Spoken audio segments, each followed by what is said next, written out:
À l'occasion du tricentenaire de la publication du Discours de la méthode, l'administration postale décide d'émettre un timbre sur son auteur, René Descartes. En 1937, Paris accueille l'exposition universelle dont le thème cette année-là est « Arts et techniques dans la vie moderne ».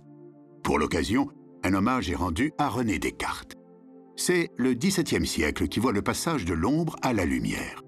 Penser le monde de manière scientifique vaut en 1633 à Galilée d'être condamné par l'Église. Pour cette raison, Descartes choisit de ne pas publier certaines de ses œuvres qui ne le seront seulement qu'après sa mort. René Descartes, mieux que personne, met en lumière la situation de l'homme moderne dans un monde dominé par la science et la technique. Les PTT veulent également répondre à cet hommage en éditant ce timbre.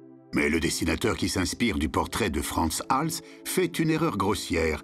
Le titre de l'œuvre, Discours de la méthode, devient Discours sur la méthode, montrant par là même une probable absence de culture latine.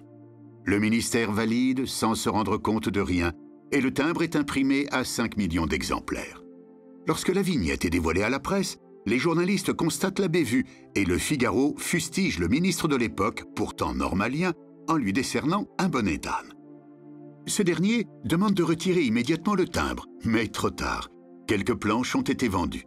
Et afin d'éviter une trop forte spéculation sur le timbre erreur, et sans doute l'âme en peine, notre ministre autorise la remise en vente du timbre.